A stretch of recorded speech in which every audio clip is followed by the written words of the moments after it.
Amém. Posso? Senhor, meus amados irmãos, que honra estarmos aqui na presença do Senhor neste dia maravilhoso que Ele fez. Mas Ele também fez o dia de ontem. É importante as duas coisas, não é? Temos que crer que tudo aquilo que Ele envia é agradável e traz bênção para a nossa vida.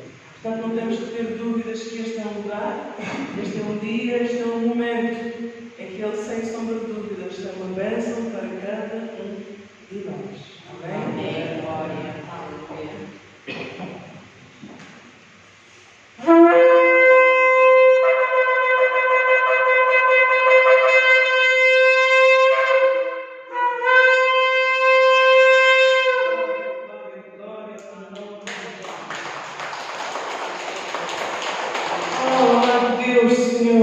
Nós queremos declarar que Tu és santo, santo.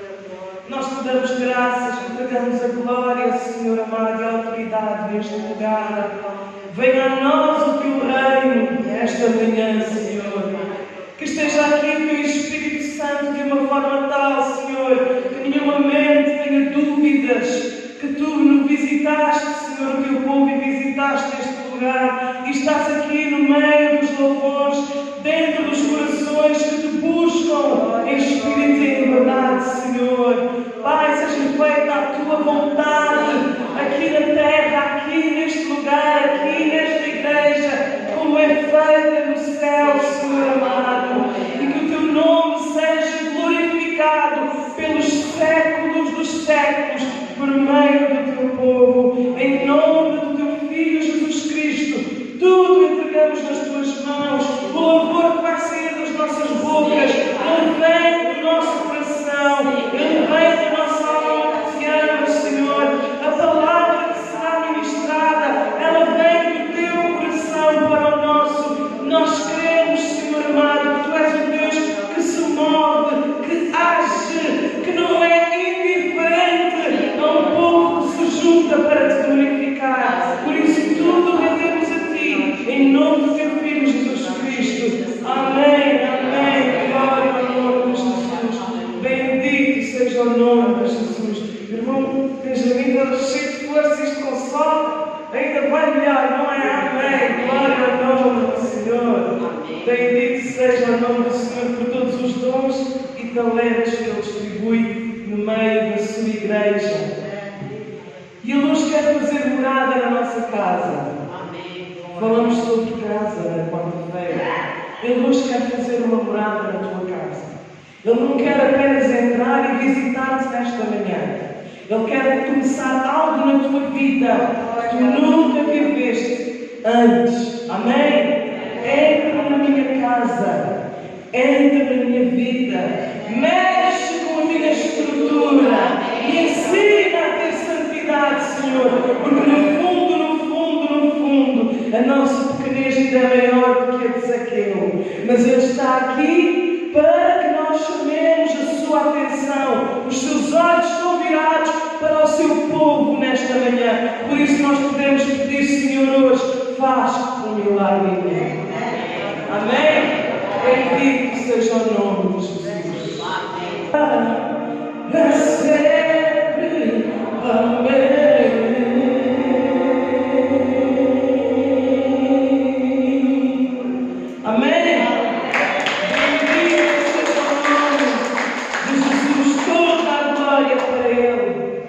Podem ficar sentados na presença do Senhor. Aleluia.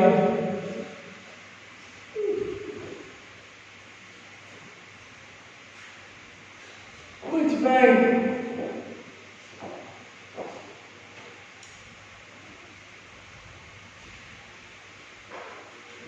Hoje vamos falar sobre um tema. Penso que ainda não tinha trazido, mas que Deus tocou no meu coração, através de uma experiência muito engraçada que eu estou a viver na minha casa. Os irmãos estão a ver bem, não é? Já viram o que é que tem ali? Fala sobre posicionamento, não é? E depois tem ali uma pomba, não é?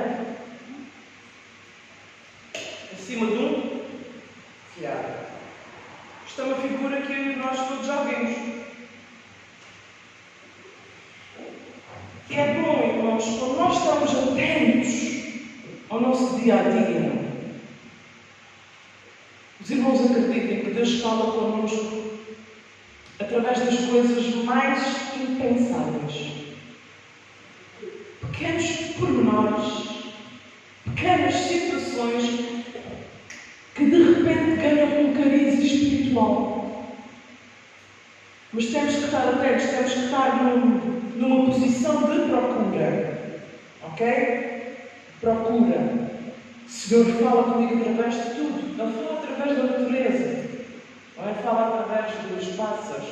Pode falar através de um irmão.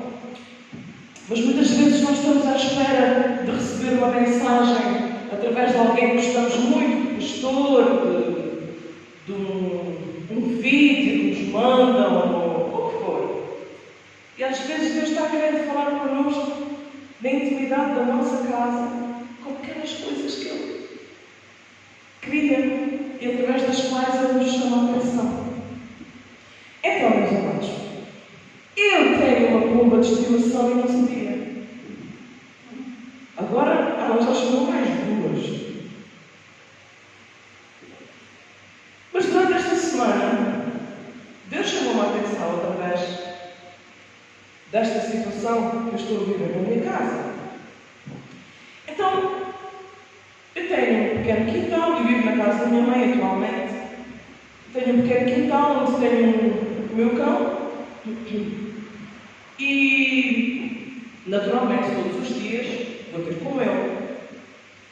E há uma altura do dia em que eu, naturalmente, vou alimentá-lo, dar-lhe água, etc, etc. E eu comecei a perceber que todas as vezes, primeiro quando eu ia dar comida, comecei a perceber que havia uma pomba e era sempre a mesma, que voava e não sei de onde é que ela vinha. Eu não sei de onde é que ela vem. Eu não sei como é que ela sabe. Mas ela voa e fica lá no telhado, mesmo em frente à zona, ao quintal, onde está o meu cão. À espera que eu dê ração ao meu cão, porque o meu cão tem um ar assustador, mas no fundo é enfim, aquilo não defende ninguém.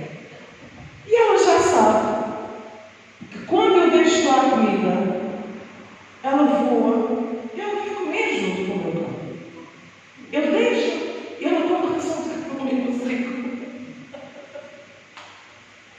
No princípio, aquilo não me chamou a atenção. Pronto, ok, aquilo é uma zona descampada, tem muitas pombas, passarinhos, etc, etc.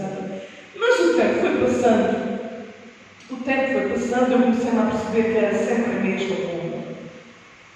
E comecei a perceber que a confiança dela foi aumentando.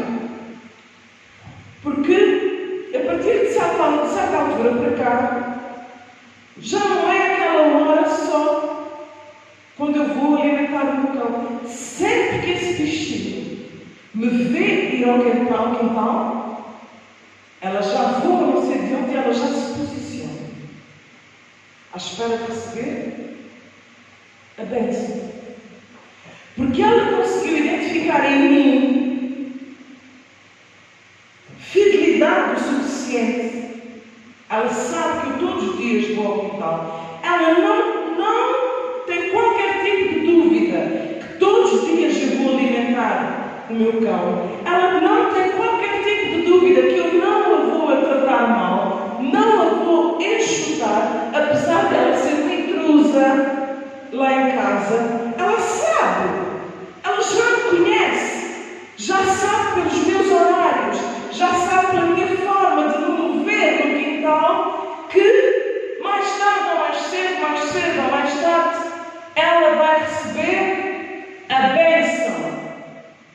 E ela recebe a bênção porque ela, ao observar o meu comportamento, ela posiciona-se no sítio certo, onde ela sabe que assim que eu vir costas, ela pode ir e ser alimentada. Deus chamou a minha atenção? Na palavra de Deus, Jesus uma vez falou sobre isso. Porquê é que estamos ansiosos? Observem os pássaros e as flores do campo. Os pássaros não semeiam nem colhem, contudo, não lhes falta nada. E Deus deu-me esta lição. Este bichinho, e é muito parecida, eu procurei lembrar, é muito parecida a esta pomba-corada. Ela sabe se posicionar para receber a sua bênção. E vejam lá Deus a dar-me uma lição, dizendo: Vânia, há coisas que tu ainda não percebeste, porque tu ainda não percebeste que tens que ir para o cimo do telhado, tens que saber ler a forma como eu me movo, tens que saber ler as estações, tens que saber ler como é que eu estou interagindo contigo, e mais do que isso, à semelhança dela, tens que crer na minha fidelidade, tens que crer que mais tarde ou mais cedo eu vou aparecer. Eu não vou deixar faltar aquilo que tu precisas, mas eu preciso também que tu te saibas posicionar no meu reino espiritual, para que quando chegar o momento de eu sair ao teu encontro, tu estejas preparado, não estejas distraído noutro quintal qualquer. E é sobre isso que nós vamos falar um pouco nesta manhã. Posicionamento. Algo importantíssimo na vida da igreja e na vida do crente. E para isso, nós vamos abrir a palavra do Senhor em Mateus 8. E nós vamos ler um milagre que Jesus fez na vida de alguém que se posicionou. Mateus 8, do versículo 5 ao versículo 13. Eu pedi a um irmão que lesse em alta voz. Mateus 8, 5 a 13.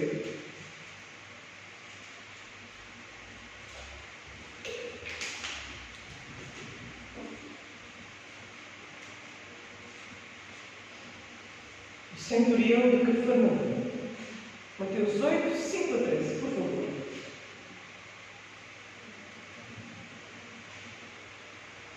E entrando Jesus de Cafarnaum, chegou junto dele o centurião ao campo, e dizendo: Senhor, leva-o jaz em casa, para mim, grandemente atormentado.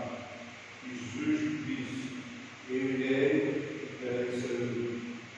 O centurião respondendo disse: Senhor, não senti que antes debaixo do enviado, mas diz somente uma palavra e o meu enviado será. Pois também o seu homem, sob a autoridade, tem soldados a vidas obras. Dito a este, vai, e ele vai, e o outro vem. E ele vem, e o meu enviado faz isto, e ele faz. E maravilhou-se Jesus ouvindo isto e disse aos que seguiram: É verdade vos digo que nem cheia encontrarei tanta fé. Mas eu vos digo que muitos virão do Oriente e do Ocidente, e assentar-se-ão à mesa com Abraão, Isaque e Jacó, no reino de José. E os filhos do reino serão lançados nas trevas, extraídos. Ali haverá pranto e ranger de dentes. Então disse Jesus ao centurião: Vai, e o creste que seja feito, naquela mesma hora o Senhor irá receber. Amém. Então estamos a falar aqui de um milagre feito em Cafarnaum, a cura de um servo de um centurião romano.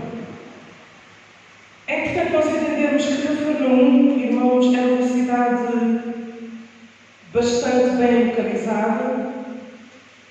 Foi um dos lugares, se não o lugar, onde Jesus mais milagres fez. Foi também uma cidade pescatória, localizada junto do mar, portanto havia muito comércio, pessoas de todo o mundo lá. E foi a cidade, exatamente talvez por essa razão, por haver tanto fluxo de pessoas que Jesus escolheu essa cidade para ser a sua morada. O lugar onde ele iria desenvolver o seu ministério. Onde é que ele vivia? Na casa de Pedro. Pedro vivia em Cafarnaum. Por isso nós vemos logo de seguida, no versículo 14, que Jesus, depois deste milagre, curou a sogra de Pedro. Portanto, foi uma cidade onde Jesus fez muitos milagres.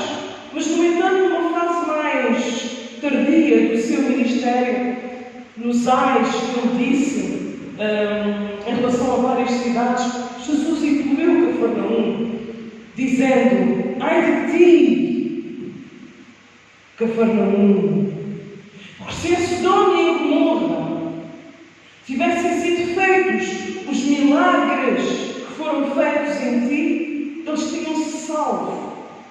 Jesus também falou de Corazim e de outras cidades, o que significa que, apesar de aquele ser o ponto onde Jesus vivia, um grande ponto onde ele manifestava o seu poder, um lugar onde aconteciam vários milagres, aquela cidade acabou por ser amaldiçoada. Porquê? Porque uma coisa que é importante o povo de Deus entender, irmãos, nós às vezes estamos orando por milagres, por cura, e temos que fazer isso. Mas os milagres não salvam ninguém. Os milagres não salvam ninguém. E Jesus estava aqui fazendo a questão de chamar a atenção dos seus discípulos. Tenham cuidado. As pessoas querem ver. As pessoas querem assistir a um espetáculo. Querem ser curadas. E eu posso e vou fazer isso. Mas a tua cura não te garante a entrada no céu. O teu milagre não te garante a entrada no céu. Milagres não salvam ninguém. O que salva é uma coisa só. Chama-se fé. E a fé na nossa vida, ela não é algo estanque que nos foi dado uma vez e que é o suficiente.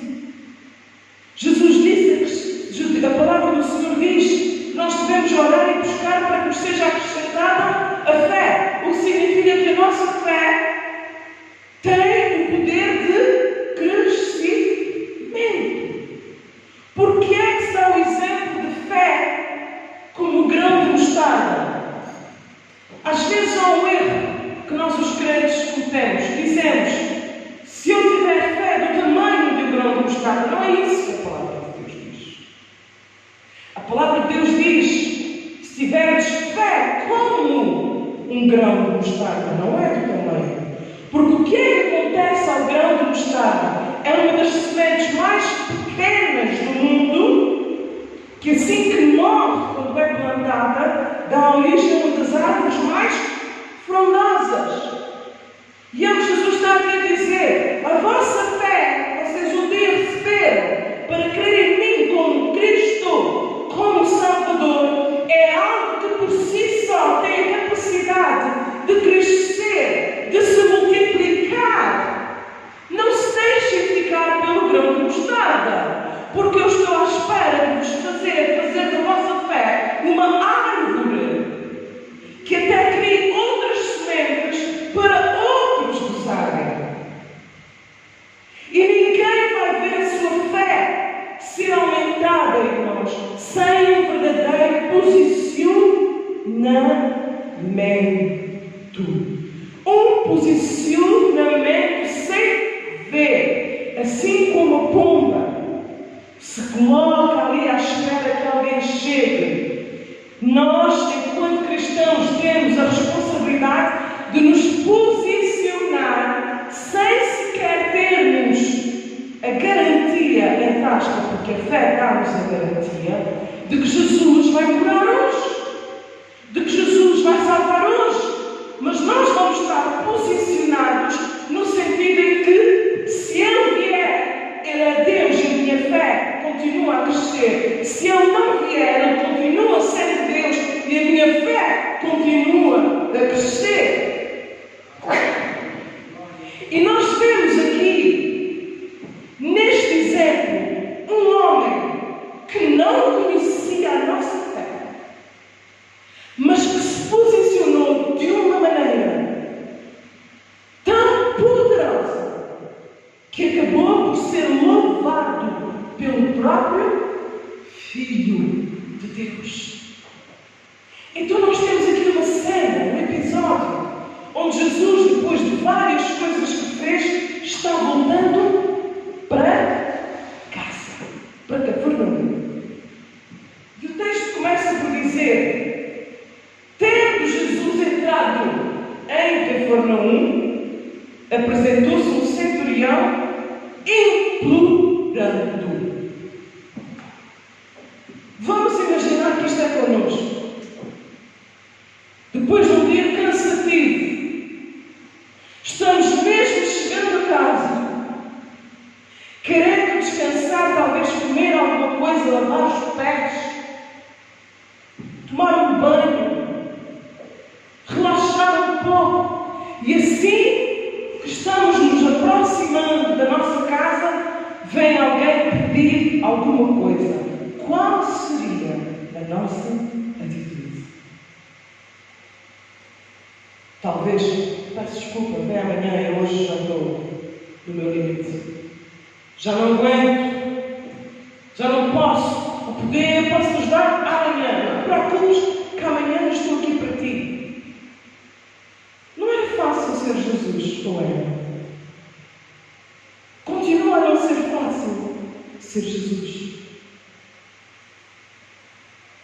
Mas de uma forma bastante distinta daquilo que é a nossa atitude. Este nosso Mestre, este nosso Jesus, que é intitulado nós por um romano, por alguém que estava numa fasquia elevada em termos militares dos romanos, aqueles que um dia o iriam crucificar. Jesus é interpelado por um centurião romano que vai implorar por um milagre. E o que é que ele fez? Ele entrou em casa, bateu a porta? Não. E Deus está aqui nos querendo dar esta lição. Não porque Ele precisa de nós, mas Ele não tem por hábito bater a porta a ninguém que bate. À procura dele. Deus não tem por hábito e não faz isso.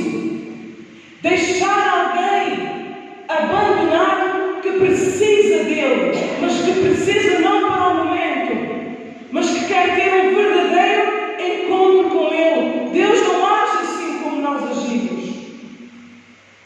Se existe aqui alguém que sente que está importunando Jesus, ou que talvez precisa de importunar Jesus, talvez pense que ele já está cansado de eu estar a errar e pecar e cair sempre no mesmo erro, mas eu tenho a necessidade de implorar a este Jesus e implora. Fala, vai ter com Ele. Sejas tu quem for. Estamos a falar de um romano. E este homem implorou a Jesus: Senhor, eu preciso de um milagre. Senhor, eu preciso de um milagre. O meu servo está morrendo. Qual foi a resposta de Jesus? Não te preocupes. Eu irei curá-lo. Jesus não disse: vamos lá. Vamos lá. Eu irei curá-lo. Jesus falou no futuro. E isso custa tanto a nós. Quando nós estamos pedindo, estamos orando, e Deus fala connosco: eu já te ouvi, eu vou fazer, eu vou agir, eu vou intervir no futuro. Mas aquele homem decidiu seria posicionar no lugar certo. E em vez daquele homem dizer, ok, irás quando? Vais quando amanhã? Devo voltar amanhã?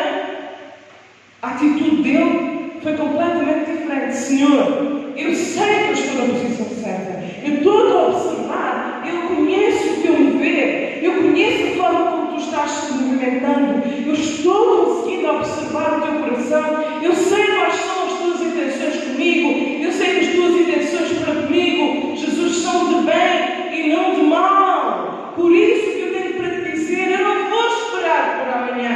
Eu vou continuar posicionado, porque eu creio, face ao posicionamento que eu tomei, eu creio que o dia de tu agires é hoje. É agora. Por isso, Jesus, ok, eu não preciso que tu vás à minha casa. Até eu nem sou digno que tu entres na minha casa. Mas eu creio que há poder na tua palavra. E isto fez e faz a diferença na vida de qualquer um que se aproxima de Deus. Eu creio na tua palavra. Mas existem alguns pontos em relação ao posicionamento deste homem que é muito importante nós destacarmos, irmãos. Encanta-me o facto de ele não estar implorando, como diz a Bíblia, por um milagre para si. E não há nada contra nós pararmos por um milagre para nós. Mas encanta-me que a busca desse homem por Jesus não foi para receber algo para si. Foi para receber algo para o seu servo. Alguém que em termos sociais não tinha comparação com ele.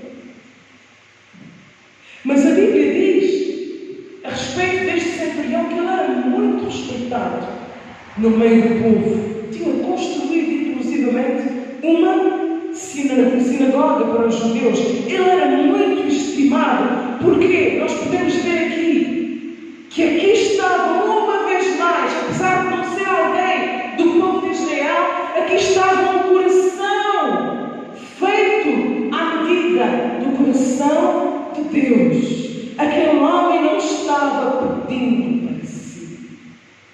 E muitas vezes, irmãos, eu posso dar testemunho disso, grandes milagres acontecem na vida daqueles que se posicionam em oração, em fé pela vida de outros. Daqueles que não se preocupam apenas consigo. Enquanto Deus prepara um milagre para os outros, Ele traz um milagre para ti. Porque essa é a forma que Jesus agiu. Ele não pensou em si. Não teve sequer por usurpação ser igual a Deus que Ele podia. Mas Ele pensou em nós. Portanto, é muito importante que nós entendamos que na carreira da fé não penses tanto num posicionamento que te leva a receber bênçãos apenas para a tua vida. Pensa nos outros e vais ver como Deus trata de ti. Em segundo lugar, encanta-me também o sentimento, o sentido, a forma como este homem, apesar de ser romano, e ele não teve numa igreja ouvindo o Evangelho, irmãos. Ok? Ele se calhar até viu Jesus ser crucificado. Mas encanta na forma como este homem olhou para Jesus e percebeu, alto lá, aqui há autoridade espiritual. Quem se posiciona diante de Deus tem que entender que a autoridade pertence a Deus. O que é que eu quero dizer com autoridade? Se tu queres viver uma vida de fé, uma carreira de fé, uma vida segura,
E eu digo ao meu servo, vai, e ele vai. Eu digo ao meu servo, vem, ele vem. Aquele centurião romano sabia, conhecia a autoridade militar que tinha sobre aqueles que eram servos.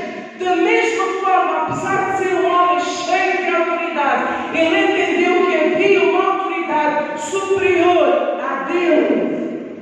Porque Jesus poderia dizer, vai, e vem, e pela palavra as coisas acontecerem.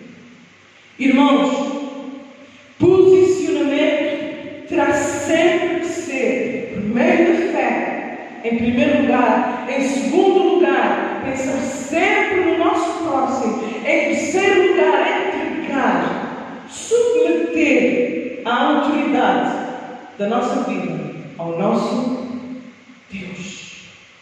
E nesta mesma frase, quando ele diz, eu digo um servo vai e digo o outro vem, e eles obedecem, há aqui mais um ponto importante para nós sabermos como nos devemos posicionar em fé diante de Deus. Ele tinha recebido uma promessa, eu irei.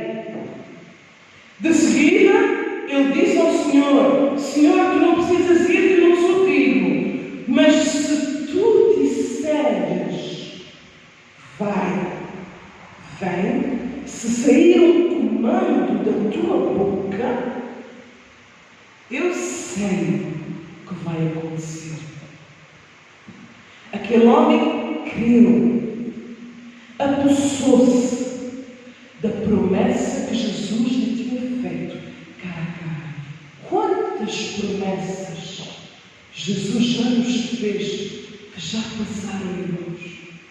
Nem sequer aconteceu nada, porque a nossa fé foi abaixo. Ele tinha uma promessa, eu irei. Jesus estava dizendo, eu irei ao humano, eu irei. Mas ele disse, tu podes ir, quando tu quiseres, eu vou andar nesta promessa. Mas eu creio que se tu agora aqui disseres uma palavra, porque tu és o Verbo de Deus, eu creio que o meu milagre, o milagre para o meu servo, vai acontecer quando? Agora. Aquele homem andava e cria sobre a promessa de Deus. Não só confiava na palavra de Jesus, como agora andava, movia-se sobre a promessa de Jesus. E sabe o que aconteceu?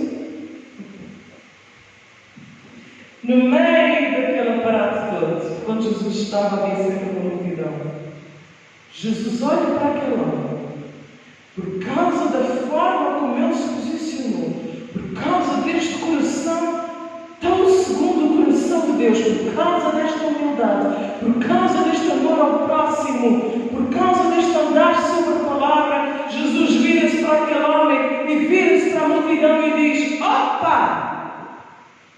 Nem sequer em Israel eu encontrei tanta. Olha a fé crescer. Ele posicionou-se de fé na palavra, na promessa, na autoridade de Jesus. E o que é que acabou por acontecer com aquele centurião romano? Estava cheio de fé, não sabia. E Jesus fez questão de dizer, isso foi dito à frente dos seus discípulos, irmãos. Os seus discípulos eram israelitas. O que é que ele estava a dizer? Nem no meio de Israel encontrei tanta fé, nem no meio dos sacerdotes encontrei tanta fé, nem no meio dos meus próprios discípulos eu encontrei tanta. O poder de nos posicionarmos corretamente. Talvez hoje Jesus, para algumas pessoas, está dizendo, nem no meio da minha igreja encontrei tanta fé. Porque às vezes na simplicidade de um pecador que simplesmente é convencido pelo Espírito Santo, sem grandes Jesus encontra alguém segundo o seu coração, segundo o coração do Pai, e faz dele alguém que impacta uma sociedade inteira. É mentira o que eu estou dizendo? A mulher cananeia teve ou não teve a sua filha endemoniada liberta? Ela era o quê? Israelita. Ela era cananeia. Aquela que Jesus disse que não vinha para dar comida aos cachorrinhos. Ou chamou-a de cachorrinha. Sabe qual é? Ela era cananeia, mas também os cachorrinhos comem debaixo da mesa do Senhor. Olha o posicionamento, olha a fé. A mulher samaritana, dão dessa água. Mulher evangelista que se transformou. Mas não foi só por dizer de Raab, a prostituta de Jericó, que se posicionou e disse: eu já sei que o Senhor vai destruir Jericó. Eu quero passar a ser povo de Deus. E ela pôs o fio escarlate e a sua família sobreviveu. E sabe onde é que ela está hoje, irmãos? Em toda a genealogia de Jesus está lá escrito: rápido. Não é muito agradável ver uma prostituta como a nossa trisavó. Mas Jesus não se importa com isso. Que dizer de Ruth, a moabita, que casou com Boaz, que depois tiveram, mais que foram avós de Jessé, e Jessé foi pai de Davi, e Jesus é o leão da tribo de Judá, e Jesus é chamado filho de Davi. Ruth também está na genealogia de Jesus. Assim como este centurião, que se posicionou nestes pontos que nós falamos, irmãos. Estas pessoas viram a glória de Deus, viram os milagres acontecer, porque Deus nunca se posicionou também em relação a alguém por causa do seu status, por causa da sua nacionalidade, por causa do seu tempo de crente, por causa do nome da igreja onde ele frequenta, por causa da cor da sua pele. Deus não está sujeito a estas questões humanas. Ele é sensível, sim, ao coração que tem fé.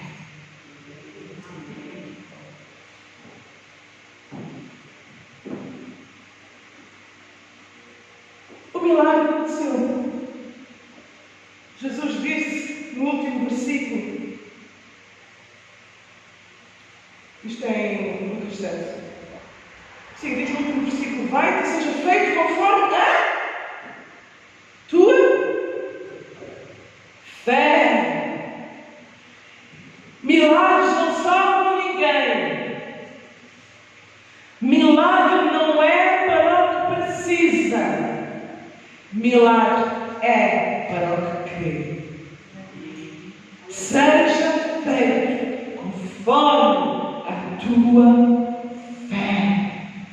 Igreja, vai ser feito. Irmão, irmã, vai ser feito conforme a tua fé. Se tu te posicionares na fé, na palavra, na autoridade e na promessa.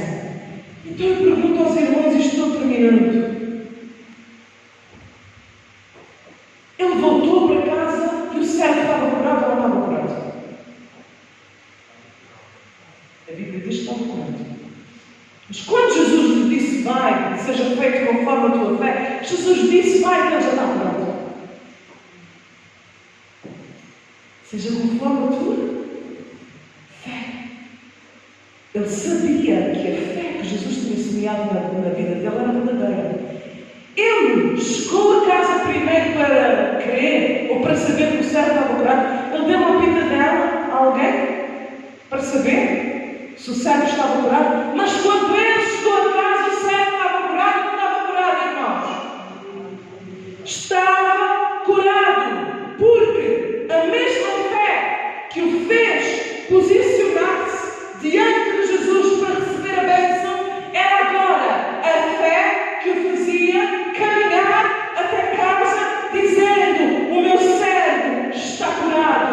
A fé não serve apenas para nós nos apresentarmos diante de Deus. A fé é uma carreira. Ele teve que andar em fé, irmãos, porque o que ele ouviu, seja conforme a tua fé, seja feito conforme a tua fé. E a cada passo que ele dava era um passo de fé. Jesus disse: vai acontecer. Jesus disse: já aconteceu. E aquele centurião romano, que aos olhos de Israel não tinha importância nenhuma, aos olhos de Deus tornou-se um homem de fé. E Deus está querendo levantar no meio da sua igreja homens e mulheres de fé que se posicionem e que andem passos de fé. Jesus já fez, Jesus já curou, Jesus já transformou. Eu creio na sua obra. Aquele que começou a boa obra não abandona o projeto. Ele vai acabar a boa obra. Posiciona-te. Posiciona-te. Eu termino com isto, irmãos. Jesus vivia em Cafarnaum, por isso ele era muito conhecido lá. Não é? Naturalmente, especialmente para os milagres que fazia. Onde é que Jesus morreu? Em Jerusalém. Agora os irmãos imaginem, Jesus foi crucificado em Jerusalém, ok? Aquilo foi um momento de espetáculo. Muita gente assistiu à crucificação de Jesus. Isto é só uma pequena parábola, digamos assim. Imaginem que estava alguém de Cafarnaum em Jerusalém. Até este homem podia estar no centurião romano e a ver: como é que é possível? Aquele homem que curou o meu servo, que me encheu de fé, agora ali pendurado no madeiro, na cruz, e de repente, às 3 da tarde, ele morre. O céu se escureceu, tudo aquilo que nós sabemos aconteceu. O espetáculo acabou. Tiraram o corpo de Jesus. O espetáculo acabou. Vou para casa. Vou para Cafarnaum. De Jerusalém a Cafarnaum são cerca de 200 quilómetros, aliás. Mas eu sei que são cerca de 4 a 6 dias a pé. Imagina aquele homem, temos de imaginar que era o centurião. Mas eu não entendo. Eu vou para Cafarnaum, vou andando. Vou levar algum tempo. Deixa-me ir contar à minha família, ao meu servo que foi curado, que Jesus morreu. Jesus morreu, foi crucificado, morreu, já tiraram o corpo dele, não está no túmulo. E durante aqueles 3, 4 a 6 dias, 5 dias, o que for, aquele homem está caminhando em direção a Cafarnaum. Para quê? Para dar as más notícias. Agora vamos pensar. Quantos dias depois Jesus ressuscitou? Ao terceiro? Mas para chegar a Cafarnaum leva 5, 6 dias. Então, durante o caminho de quem tinha assistido à morte de Jesus e que ia dar as más notícias a Cafarnaum, no caminho, o que é que aconteceu? Jesus ressuscitou e aquela pessoa nem soube, nem se apercebeu que havia uma promessa, que ele iria ressuscitar no terceiro dia. Então, está caminhando um dia, Jesus está morto. No segundo dia, Jesus está morto. No terceiro dia, na cabeça dele, Jesus está morto, mas Jesus está vivo. No quarto dia, Jesus está morto, mas Jesus está vivo. No quinto dia, Jesus está morto, mas Jesus está vivo. E chega a Cafarnaum e Jesus está morto, mas Jesus está vivo.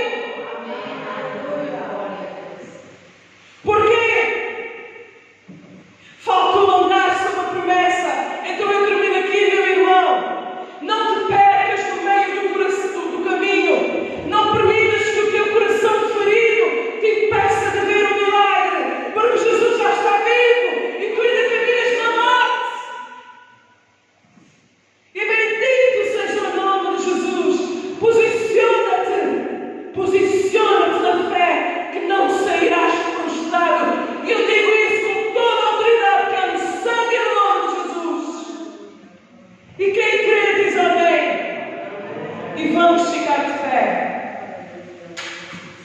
E nós não vamos voltar para Cafarnaum, porque vamos ficar à espera em Jerusalém de vê-lo vivo. Vamos ficar à espera em Jerusalém, no cenáculo, à espera que o Espírito Santo desça e vamos viver a promessa que Deus deu para a nossa vida. Fechar os nossos olhos. Senhor, nesta manhã, Senhor, eu entrego esta palavra nas tuas mãos. A obra do Espírito Santo, eu não tenho nada para oferecer, meu Deus, mas a única coisa que quero fazer é pedir em nome de Jesus que tu me dês a mim sabedoria e ao teu povo que aqui está para nos posicionarmos corretamente diante de ti, numa vida de fé, numa vida caminhando sobre as promessas e crendo, para que façamos nós a diferença e em vez de levarmos más notícias, nós só temos boas notícias para dar. Que tu ainda és um Deus de amor, um Deus que transforma, um Deus que salva, que renova. Tu és um Deus fiel à tua palavra. Obrigada, Deus, pela tua presença, que é aquilo que nos sustenta. Abençoa o resto desta semana, Senhor, e que este culto continue durante toda a semana, não acabe quando nós saímos deste lugar. Em nome de Jesus, abençoa todos aqueles que aqui estão e os que não estão também, para a tua honra e eterna glória. Amém e amém. O amor de Deus, a graça do nosso Senhor Jesus Cristo e a comunhão do Espírito Santo sejam com todos nós agora e até o dia da sua vida. Deus nos abençoe, meus irmãos.